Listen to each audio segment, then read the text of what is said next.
In this video, I compared the Xvive U7 wireless microphone to a ribbon microphone. And in this one, I updated the review and I gave you a teaser about an upcoming product. This is the ISOLO PRIME wireless microphone system from CloudVocal. If you're new here, my name is Chase Sanborn and I'm a jazz trumpet player based in Toronto.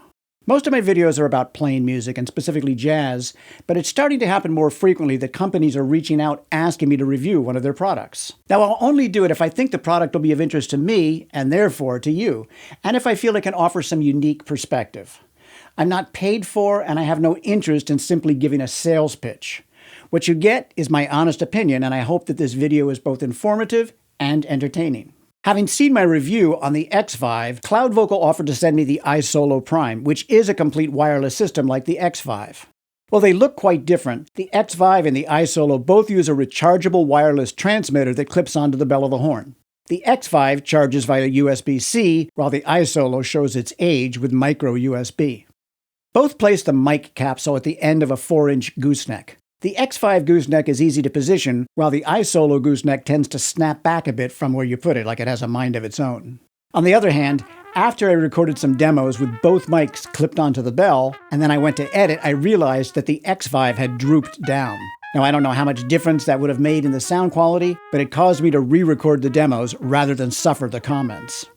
The Xvive gooseneck is removable, which makes it more compact for storage and would allow you to replace the microphone. The ISOLO gooseneck is permanently attached. I like the clip better on the Xvive, although both of them grip the bell pretty firmly. The ISOLO mic attaches to the clip with a Velcro strip, presumably so that you can move it from one instrument to another if you have extra clips, although I think it would be easier to unclip it than to peel away the Velcro. The ISOLO also has a 3-position gain selector. I kept it on the lowest setting and I still had to tamp down the input to match the level of the Xvive. The Xvive has a manual channel selector on the transmitter. On the ISOLO, channel switching is done automatically. The ISOLO weighs about 57 grams, while the Xvive is heavier at about 76 grams. As I pointed out in the Xvive video, that's lighter than a typical mute, and even with both of them clipped onto the bell, I didn't really notice the weight, so the difference is somewhat moot. Before I talk about the receivers, which is where the difference really lies, I'll let you hear both microphones in a back-to-back comparison. Both are recorded dry with no effects or processing other than to normalize the volume. I'll play 3 short examples, and you'll hear each one twice, first with the ISOLO and then with the Xvive.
So listening back, there was a greater difference than I expected to hear. To my ears, the ISOLO seems to have a greater body of sound and more immediacy. I do hear more valve noise on the ISOLO, and when I isolate that sound, the difference in tonal balance is very obvious.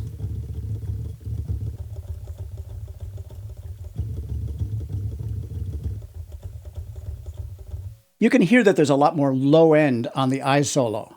How much that's due to the different microphones or because of processing by the receiver, I'm not sure.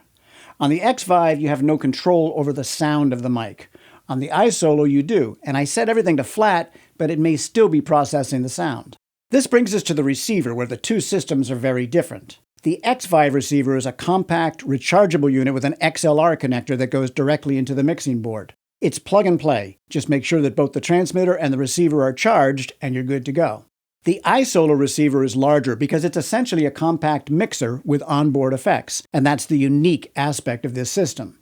It requires power either from the included AC adapter or an external power bank. You also need a flat surface to put it on. I kind of wish it had a screw mount for a tripod or a mic stand. The ISOLO microphone connects wirelessly to the receiver, which has a dedicated gain control for the mic, as well as a master output control. One of the downsides of a clip-on mic is that I can't vary the distance from my horn. Being able to raise or lower my output volume on stage could be helpful, although it could also drive a sound person crazy. I could see the situation where I'm turning myself up and the sound person is turning me down, or vice versa. In the comments on the Xvive video, the absence of a mute button was the most common complaint. You can mute the output of ISOLO by turning down the master gain, but it would be nice to have a quick way to mute the mic. Turning down the mic gain doesn't mute it completely. There is a 1/4-inch jack for a mute pedal, so that's the solution, but I don't have one, and I wish there was a button on the receiver. There are two auxiliary inputs, one 1/4-inch with its own gain control, and a second 1/8-inch input. So you could plug in something like a keyboard and also play backing tracks. There's a 1/4-inch output jack, and CloudVocal supplies a short cable that goes from 1/4-inch to XLR. They actually provide a good range of accessories with several cables and adapters and AC plugs all included in the box. There are simple bass and treble controls, which I tend to avoid, and 3 knobs that control the 8 effects, which are really the claim to fame for this system. One knob selects the effect, another controls the wet-dry balance, and a third alters the parameters of each effect. While 6 of the 7 knobs are easy to see and adjust, the parameter knob is tiny. It's impossible to see where it's set, even up close with good light, let alone on stage. If you're going to make use of the effects, you're going to use that knob, so I don't see why it isn't the same size. Now, to be honest, as a straight-ahead jazz trumpet player, I wouldn't use most of the effects, but I'll give you a quick demo. I've got the wet-dry blend set at about 10 o'clock, slightly less than 50%. Effects 1, 2, and 3 are reverbs labeled room, hall, and arena. The parameter knob controls the length of the decay. Here's the room reverb with the knob all the way to the right for maximum decay.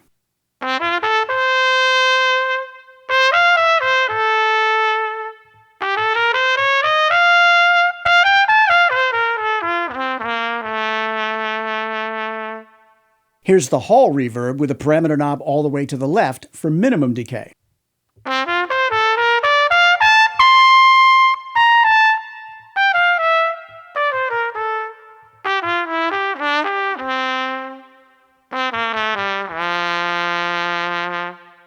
And here's the arena reverb with maximum decay. Summon the heroes.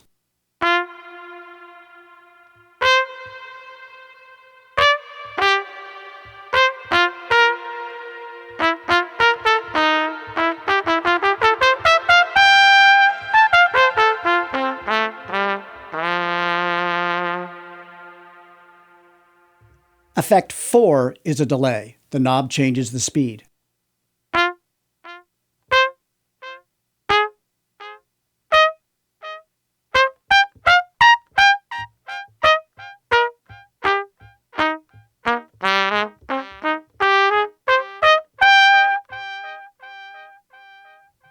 Effect 5 is a delay plus reverb. Again, the knob changes the speed.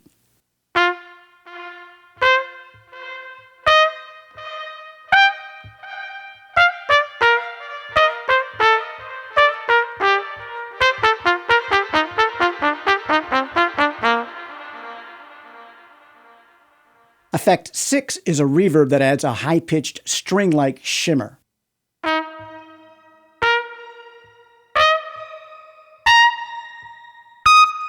Effects 7 and 8 are harmonizers, which produce 1 or 2 additional notes above or below in intervals of octaves, fourths, or fifths. The parameter knob controls the various intervallic options, and here the small size is a real disadvantage. It's pretty tricky to settle on the one you want.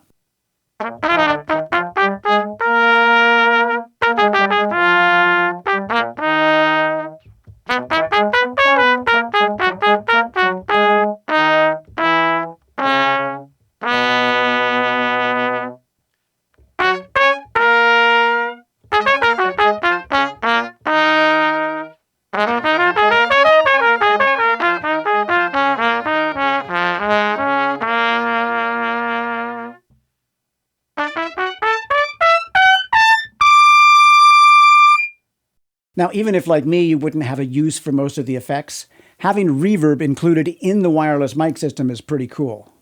For someone who wants to make recordings at home, mixing your horn in with backing tracks, ISOLO works great. Here I'm using the hall reverb with a short delay.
Now, by the way, that backing track is from the QUARTET Play-Along app. If you haven't seen my review of that, you should check that out, and I'll link it up here and in the description. In the comments on the QUARTET video, a number of people talked about doing solo gigs with backing tracks. All of the QUARTET tracks are royalty-free, so you can use them in any context. And with ISOLO and the QUARTET app on your phone going into a powered speaker, you've got a night's worth of music and a complete setup that you could carry in one trip to the car. Now, I think this could be the ideal use case for the ISOLO system. In terms of portability, the Xvive system fits neatly into one small case. The ISOLO comes with a smaller case for the microphone, which fits inside a larger case for the receiver. As far as price, ISOLO seems to be about double the cost of the Xvive, but you get a lot more with it. And in my brief tests, I thought it sounded better. Still, at that price, there are other options. You could pair any wireless mic with a mixing board with onboard effects. Now, that would bypass some of the shortcomings of the ISOLO and provide more flexibility, albeit in a larger size. The unique aspect of the ISOLO is to package the mic and the mixer and the effects in one very compact and easy-to-use unit, and that might be all you want or need. I'll close out this review with one more demonstration, but before I do, let me say that I don't do paid courses or memberships. The work that goes into producing the educational content on this channel is supported by book sales and online lessons, and you can find out more about both at chasesanborn.com. For the final demo, I'll pick another track from QUARTET, and I'll use effect number 5, which is delay plus reverb. While you listen, please take a second to click the like button and leave a comment. Have you used ISOLO or another wireless mic, and what's been your experience? Inquiring minds want to know.